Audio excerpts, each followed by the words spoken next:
छत्रपती संभाजीनगर मधील आंबेडकरवादी नेत्यांचा आज इम्तियाज जलील यांच्या विरोधात मोर्चा आहे।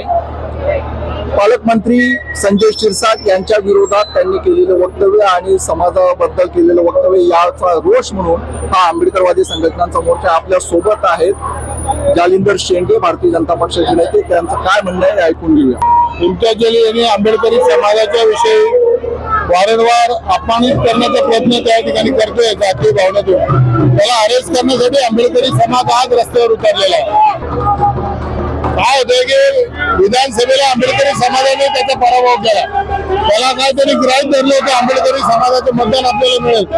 तो खासदार झाला, आमदार झाला, आंबेडकरी समाजाच्या वस्त्यामध्ये त्यांनी 10 रुपयाचा देखील निधी खर्च केला नाही, परंतु या विधानसभेला आंबेडकरी समाजाने त्याच्या कमरेत लाथ घातली आणि त्याला विधानसभेतून बाहेर फेकलं। म्हणून त्याच्या मनामध्ये जळफाट आंबेडकरी समाजाविषयी, म्हणून प्रत्येक वेळा आंबेडकरी समाजाला विकाऊ समाज म्हणतो। म्हणून त्याच्या विरोधात येत्या 6 महिन्यामध्ये आंबेडकरी समाजाने अॅट्रॉसिटी ऍक्ट दाखल केलेले, म्हणून आम्ही पोलीस कमिशनर आज मोर्चा काढून त्याला संभाजीनगर मधून तडीपार करावं ही मागणी करत आहोत।